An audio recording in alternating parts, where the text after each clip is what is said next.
Let me talk about here, 2016, East Coast America. We are facing post-Christendom. What do I mean by that big seminary word, post-Christendom? In the 1960s, if you build it, they will come.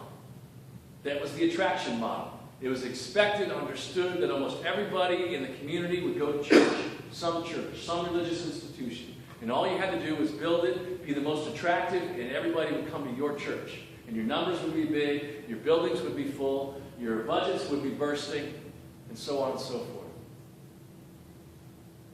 Just as modernity, the modern age, promised all these things, so Christendom promised all these things. But now we're in post-modernity, and we're in post-Christendom. The attraction model isn't working anymore. This, hey, let's just come up with the right program. If we find the right program, we can thrive again. The church has always been about people, though, and not about programs. And it's scary to think that for somebody who doesn't know the Lord, worship is not the first thing on their minds. So to have the best, most attractive, most professional-looking worship service isn't going to bring people to church. Talk about change.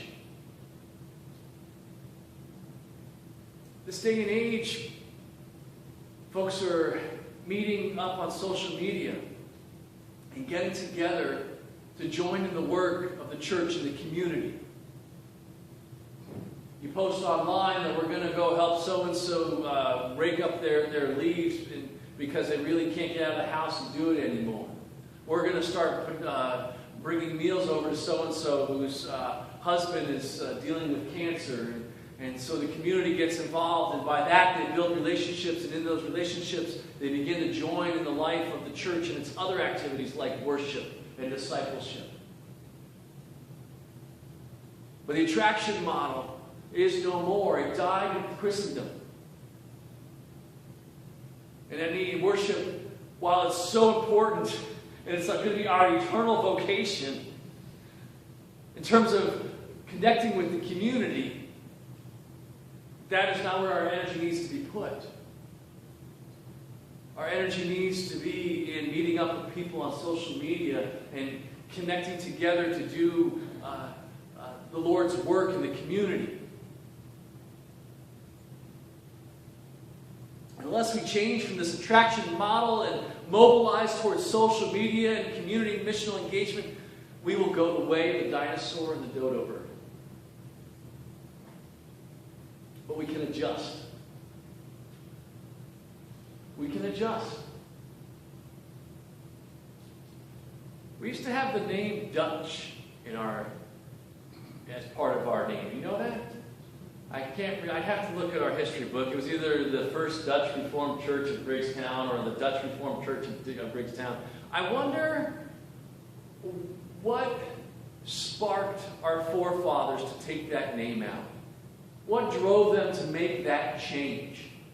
Because I'm sure it felt comfortable to keep the old name.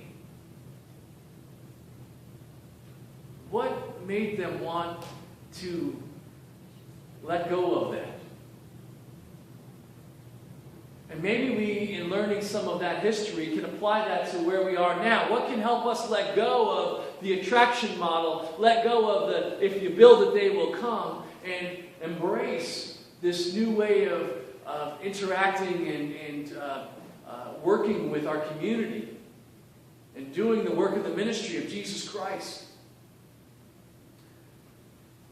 We can acquire a new taste for wine, a different wine. We can retool ourselves with new knowledge. We can acquire new taste for fashion. You might get some strange looks. You might get some attaboy or attagirl if you do. But when we retool ourselves with new knowledge, when we utilize our personal, relational, community resources, we can adjust. When we're when we're successful in adapting through pain, we keep the things of old that are still helpful.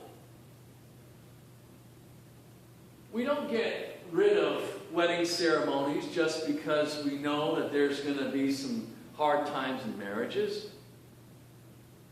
We don't get rid of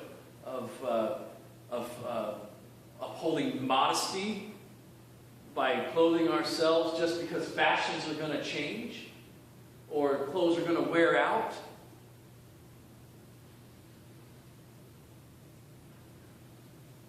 It's how we view weddings, new tastes, new fashions that will determine our ability to grow with God. We are successful when we keep the things of old that are still helpful and attain resources that will help us now. We don't get rid of worship services. We don't get rid of discipleship. We just don't put all of our concerted energy in them. They're still very important parts of our faith. But we put our energy in some of the other things to help our community connect into the life of the church. That means we have to establish new routines. Form more meaningful connections with God and people.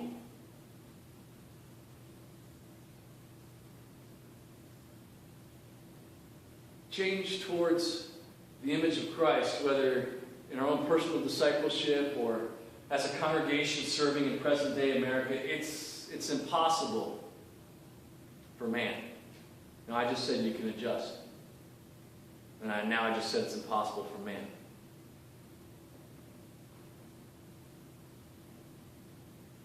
It's impossible for man, but with God, all things are possible. All things are possible with God. By submitting to the Holy Spirit's lead, we can abandon the attraction model as it was in the 20th century and adopt the new ministry model of this era. We can go deeper with Christ and reach out farther into the community with the Lord. Indeed, I don't think I've seen anybody go through the pain of change well without a relationship with the Lord or coming into a relationship with the Lord. And almost always I see them come out through that change with a deeper relationship with the Lord. To God be the glory.